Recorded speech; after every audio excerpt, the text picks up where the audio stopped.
नमस्कार। कक्षा 12 सुप्रभात। आप सभी का हिंदी की कक्षा में स्वागत और अभिनंदन। प्रस्तुत पाठ हमारे वेदांत के पाठ्य पुस्तक के तृतीय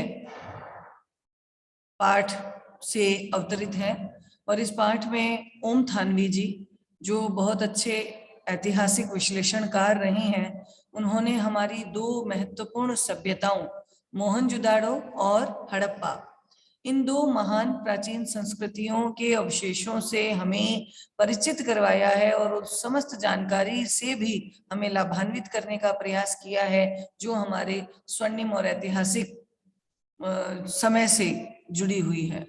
किस तरह की खुदाई हुई, कौन कौन सी चीजें मिली, ये चीजें जो है हमारे उस समय के किस तरह के सामाजिक और राजनीतिक परिवेश को दिखाती हैं। वहाँ का जो कलात्मकता का विकास था वो कितना उत्कृष्ट था और ये कलात्मकता जो है वो हमारे लिए बहुत विशेष स्थान रखती है।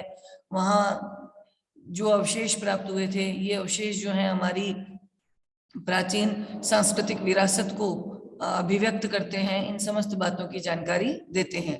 तो चलिए बढ़ते हैं अपनी इसी पाठ की ओर, जिसके लेखक हैं ओम थानवी जी और शीर्षक है इस पाठ का अतीत में दबे पांव। अभी भी मोहनजोदाड़ो और हड़प्पा प्राचीन भारत के ही नहीं बल्कि दुनिया की सबसे दो पुरानी सुनियोजित शहर माने जाते हैं।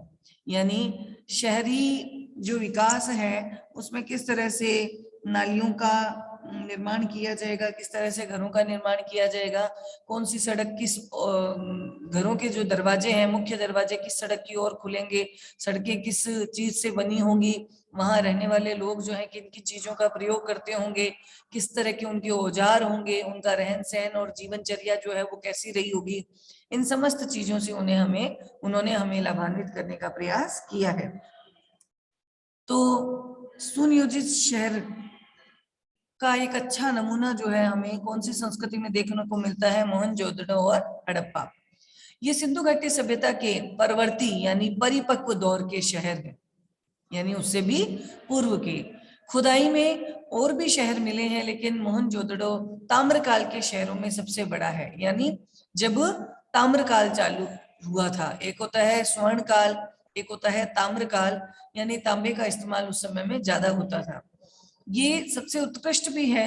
व्यापक खुदाई यहीं पर संभव हुई। बड़ी तादाद में इमारतें, सड़कें, धातु पत्थर की मूर्तियां, चाक पर बने चित्रित भांडे। चाक आपको ध्यान है, वो गोल एक चक्रा सा पहिया सा जिसपे घुमाते हुए वो जो है पॉट वगैरह तैयार किए जाते हैं, उसके पर बने हुए चित्रित भांडे यानी मिट्टी के वो पात्र, उस पे चित्र बने हुए हैं। मोहरे, साजो सामान और खिलौने, बहुत कुछ मिला है। सभ्यता का अध्ययन संभव हुआ। उधर सैकड़ों मील दूर हड़प्पा के ज्यादातर साक्ष्य जो है वो रेल लाइन बिछने के दौरान विकास की भेंट चढ़ गए। यानी बाद के काल में जब जैसे जैसे वहां पे और ज्यादा विकास होने लगा, वहां रेल लाइन बिछाने का कार्य किया गया, जिसकी वजह से हड़प्पा संस्कृति के कई एक जो चिन्ह है वो क्या हो गए, उस रेल लाइन बिछाने के दौरान जो है नष्ट हो गए, विकास की भेंट चढ़ गए। मोहनजोदड़ो के बारे में ये धारणा है कि ये अपने दौर में वह घाटी सभ्यता का केंद्र रहा होगा, यानी एक तरह से यहाँ पे ये राजधानी रही होगी। माना जाता है यह शहर जो है, अकेला शहर 200 हेक्टेयर क्षेत्र में फैला हुआ था। अंडरलाइन कीजिएगा, कितने क्षेत्र में इसका विस्तार था, 200 हेक्टेयर क्षेत्र में। आबादी कितनी थी, 85,000। 85 समझते हैं आप, 85,000। जाहिर है 5,000 साल पहले यह आज के सबसे बड़े महानगर की परिभाषा को भी लांघता होगा। सबसे दिलचस्प बात यह है कि सिंधु घाटी जो है वो मैदान की संस्कृति थी। आपको पता है जब भी नदी प्रवाहित होकर के मैदानी भागों में से होकर के निकलती है तो मैदानी भागों में वो अपने कुछ विशेष जो उर्वरा शक्ति से संपूर्ण मिट्टी है वो छोड़कर चली जाती है। तो यहाँ दिया गया है कि दिलचस्प बात यह है कि सिंधु घाटी जो है वो मैदान की संस्कृति थी सिंधु नदी की वजह से, लेकिन जो मोहनजोदड़ो थी वह छोटे मोटे टीलों पर बसी हुई थी। ये टीले जो है प्राकृतिक नहीं थे, ये कच्ची और पक्की दोनों तरह की ईंटों से धरती की सतह को ऊंचा उठा करके बनाई गई थी, ताकि सिंधु नदी का जो पानी है वो बाहर पसर आए और उससे बचा भी जा सके, क्योंकि उस समय प्रवाहित होने वाली एकमात्र जो नदी है जो बहुत महान थी वो थी सिंधु नदी। तो देखिए कुछ विशेष जानकारी यहाँ लेखक ने हमें दी है कि पाकिस्तान के सिंध प्रांत में स्थित पुरातात्विक स्थान जहां सिंधु घाटी सभ्यता बसी थी, मोहनजोदड़ो का अर्थ है मुर्दों का टीला। वर्तमान में इसे मोहनजोदड़ो के नाम से जाना जाता है। और पाकिस्तान के पंजाब प्रांत का पुरातात्विक स्थान जहां सिंधु घाटी सभ्यता का दूसरा प्रमुख नगर बसा था, वो कौन सा था? हड़प्पा। तो यहाँ जो है मोहनजोदड़ो जो है वो मिट्टी टीलों पर स्थित शहर था, यानी ईंटों को इकट्ठा करके वहां ऊपर टीले नुमा आकृति बनाई गई और उस पर उसको बसाया गया था। तो ये ईंटों की जो शुरुआत है वो इसी सभ्यता से मानी जाती है। देखिए इसमें कुछ चित्र भी दिए गए हैं जिनमें कुछ गलियों का और अन्य दृश्यों को भी बहुत अच्छे ढंग से उजागर किया है। मोहनजोदड़ो की खूबी ये है कि इस आदिम शहर की सड़कें और गलियों में आप आज भी घूम फिर सकते हो। सोचो, आज हमारे यहाँ पर बनाई गई सड़कें जो हैं, एक या दो बार बारिश आने के पश्चात बहुत क्षतिग्रस्त हो जाती है, छिन्न भिन्न हो जाती है, लेकिन उस समय की जो सड़कें और गलियां हैं वो आज भी इतनी बढ़िया तरीके से बनी हुई दिखाई देती हैं जिसमें आप आसानी से घूम सकते हो। यहाँ की सभ्यता और संस्कृति का सामान भले ही कहाँ चले गए, म्यूजियम्स में, यानी अजायब घर की शोभा बढ़ा रही हूँ, लेकिन शहर जहाँ था वहां अब भी है, यानी इनके खंडहर को, इनके अवशेषों को आज भी वहां जाके देखा जा सकता है। आप इसकी किसी भी दीवार पर पीठ टिकाकर सुस्ता सकते हैं, यानी दीवारें आज भी कमजोर नहीं हुई है, वह एक खंडहर ही क्यों ना हो। किसी घर की देहरी पर पांव रखकर आप सहसा सहम सकते हैं। रसोई की खिड़की पर खड़ी होकर उस रसोई में बनने वाले पकवानों की गंध महसूस कर सकते हैं। देखिए मोहनजोदड़ो की ये एक मुख्य सड़क है जो 33 फीट चौड़ी है, यानी इतनी चौड़ाई की, जिसे आप कहते हैं ना नेशनल हाईवे जिसे कहा जाता है, बस वो हाईवे के तौर पे बनाई गई एक सड़क की संरचना यहाँ पर प्रस्तुत की गई है। और ऊपर के चित्र में दी गई है मोहनजोदड़ो में ईंटों से निर्मित मकानों के बीच में एक संकरा रास्ता जिसे गली की संज्ञा दी जाती है। तो लेखक कहते हैं यहाँ पर जो चीजें मिली थी उनको तो आज म्यूजियम में रखवा दिया गया है, लेकिन यहाँ जो पूरा शहर बसा हुआ था उसके अवशेषों को आज भी देखा जा सकता है। तो लेखक ओम थानवी जी बता रहे हैं, या शहर की किसी भी सुनसान मार्ग पर कान देकर उस बैलगाड़ी की रुनझुन भी सुन सकते हैं जिसे आपने पुरातत्व की तस्वीरों में मिट्टी के रंग में देखा होगा, यानी आने जाने के साधन में क्या थी? बैलगाड़ी आदि। सच है कि जहाँ किसी आंगन की टूटी फूटी सीढ़ियां अब आपको कहीं नहीं ले जा सकती, वे आकाश की तरफ अधूरी रह जाती हैं, लेकिन उन अधूरे पायदानों पर खड़े होकर यह अनुभव किया जा सकता है कि आप दुनिया की छत पे हैं। रेखांकित कीजिएगा, दुनिया की छत किसे कहा गया है?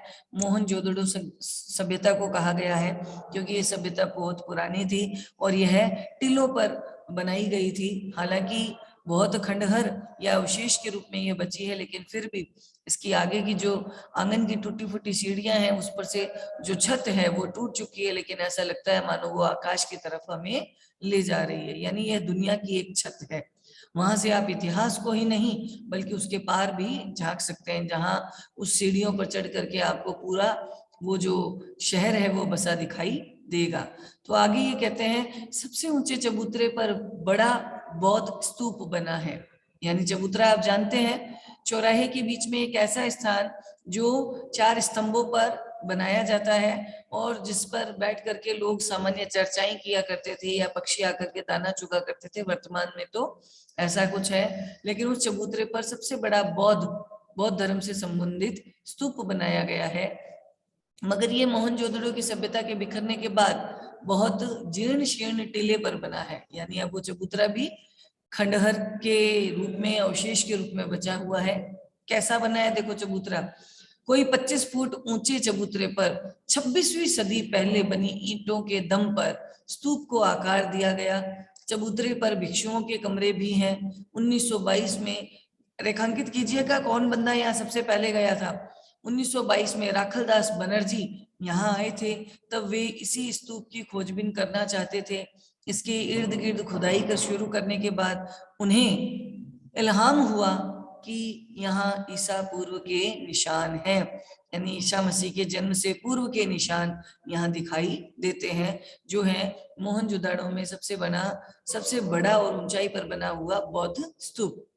किसने यहाँ पे खुदाई शुरू की? राखलदास बनर्जी ने। कब की थी? 1992 में। ठीक है। भारतीय पुरातत्व सर्वेक्षण के महानिदेशक, आपको पता है बहुत बड़ा इतिहासकार है ये, जॉन मार्शल के निर्देश पर इस खुदाई का व्यापक अभियान शुरू हुआ और धीमे धीमे खोज विशेषज्ञों को सिंधु घाटी सभ्यता की देहरी पर ले आई। धीमे धीमे यह खोज विशेषज्ञों को सिंधु घाटी सभ्यता की देहरी पर ले आई, यानी जैसे जैसे खुदाई होती चली गई इसमें सिंधु घाटी सभ्यता के अवशेष भी हमें मिलते चले गए। इस खोज ने भारत को मिस्र तथा मेसोपोटामिया की प्राचीन सभ्यताओं के समकक्ष यानी बराबरी में लाकर खड़ा कर दिया। सबसे पहले इस तरह से चबूतरा, जिसे आप कहते हो ट्रायंगल शेप में, त्रिभुजाकार आकार में ईंटों के द्वारा ऐसे किसी स्तूप का निर्माण करना, तो आपने देखी होंगी मिस्र के पिरामिड, मिस्र के और मेसोपोटामिया यानी इराक के जो पिरामिड है, वो पिरामिड की संरचना जो है भारत की इसी सभ्यता से मिलती जुलती है। तो दुनिया की प्राचीन सभ्यता होने के भारत के दावे को पुरातत्व का वैज्ञानिक आधार भी मिल गया। यह सबसे पूरी दुनिया की सबसे प्राचीन सभ्यता है हमारी यह सभ्यता। पर्यटक बंगले से एक सर्पिल पगडंडी पार करके हम सबसे पहले इसी स्तूप पर पहुंचे। कौन? ओम थानवी और उसके साथी। पहले ही झलक ने हमें अपलक कर दिया, यानी आश्चर्यचकित कर, हैरान कर दिया। इसे नागर भारत का यानी नवीन भारत का सबसे पुराना लैंडस्केप कहा गया। सबसे पुराना, जिसे आप कह सकते हो भौतिक अवशेष कहा गया। यह शायद सबसे रोमांचक भी था। न आकाश बदला है न धरती, पर कितनी सभ्यताएं, इतिहास और कहानियां बदल गई। इस ठहरे हुए दृश्य में हजारों साल से लेकर पल भर पहले तक की धड़कन बसी हुई है। इसे देखकर भी सुना जा सकता है। भले ही किसी जगह के बारे में हमने कितना कुछ पढ़ सुन रखा है, लेकिन तस्वीरें और वृत्त चित्र देखना, अपनी आंख से देखना, यह मायने रखता है। बाकी सब तो आंख का झपकना है। जैसे यात्रा अपने पांव चलना होता है, बाकी सब तो कदम चाल है। बिल्कुल सही है।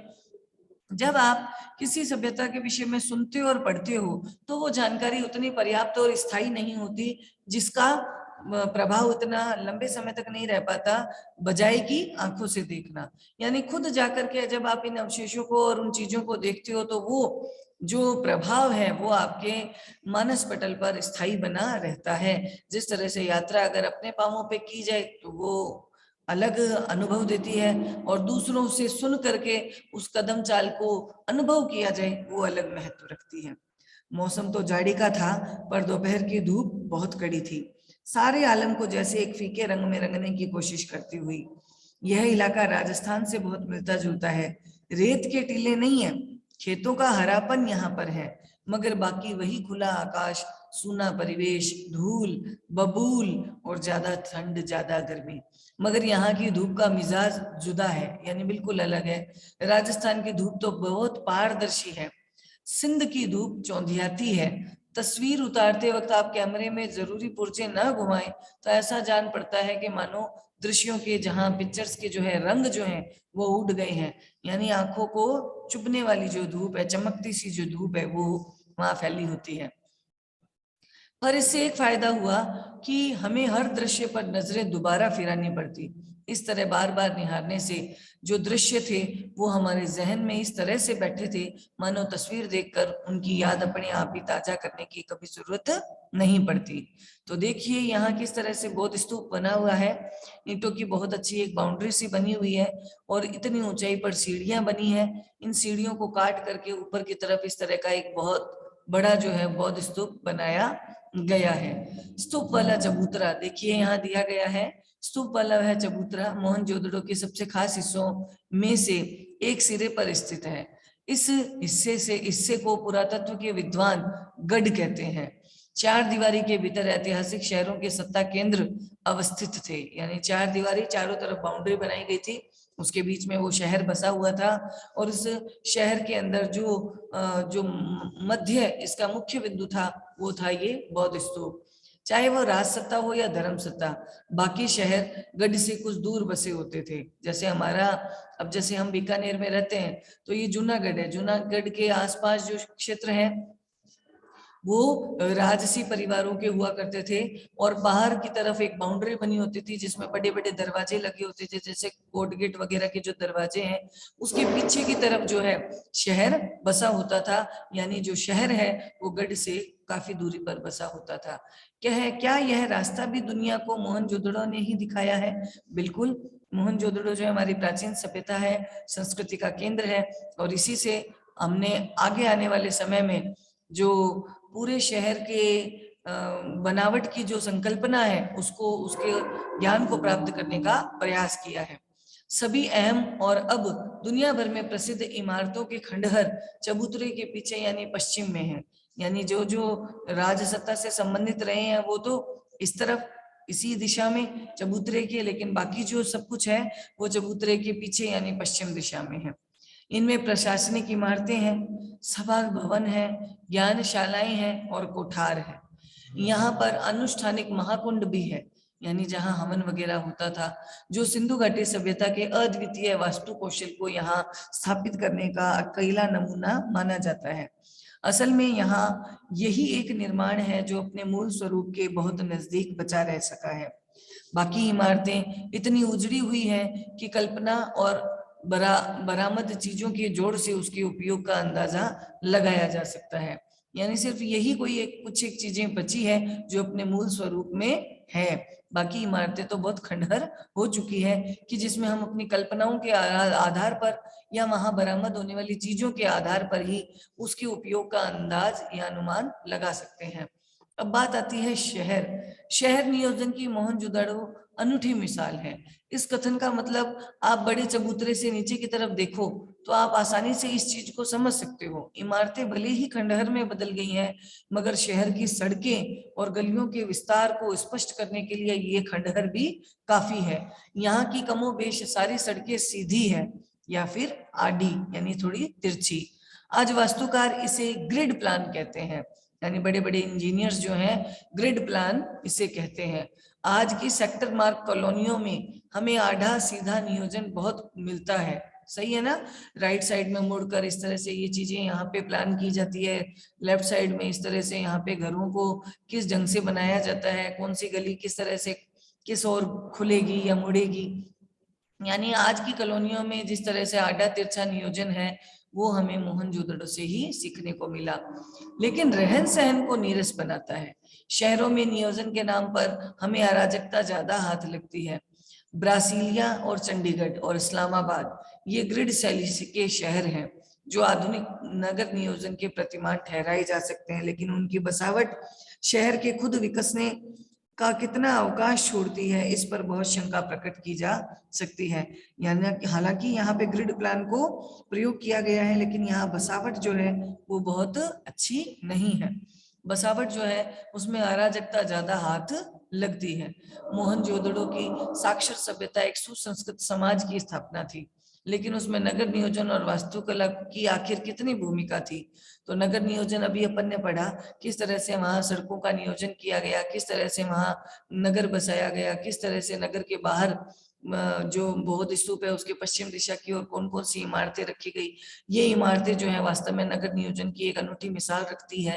हालांकि यहाँ अब खंडहर ही रह गए हैं या बरामद की गई जो चीजों के अवशेष है उनको देख करके हम इन चीजों का अनुमान लगा सकते हैं, लेकिन फिर भी ये सभ्यता हमारे लिए बहुत प्रेरक है और वास्तव में बहुत कुछ ऐसी चीजें सिखाने के लिए मार्गदर्शक के रूप में काम आ सकती है। तो अब इसका क्या है वास्तुकला का उदाहरण, तो वास्तुकला के विषय में हम इसके बारे में जो है कल की कक्षा में पढ़ेंगे। आज की कक्षा में इतना पर्याप्त बेटा। ओम थानवी जी के द्वारा ये जो मोहनजोदड़ो है और हड़प्पा संस्कृति है, इन संस्कृति के केंद्रों की ओर हमारा ध्यान आकर्षित करने का प्रयास, इसके पीछे उद्देश्य यही है ताकि हम अपने प्राचीन सभ्यता और संस्कृति के इन महत्वपूर्ण केंद्रों से लाभान्वित हो सके, परिचित हो सके। हालांकि इतिहास में आपने इन चीजों को पढ़ा है, समझा है, लेकिन फिर भी हिंदी के अंदर भी हमें जो है ये एक यात्रा वृतांत के तौर पर हिंदी की साहित्यिक विधा का परिचय देते हुए लेखन कला कौशल से भी परिचित कराता है। तो बहुत बहुत धन्यवाद बेटा। आज की कक्षा में इतना पर्याप्त है। मिलते हैं हम अपनी अगली कक्षा में जो होगी परसों। तो आज की क्लास को यहीं समाप्त करते हैं।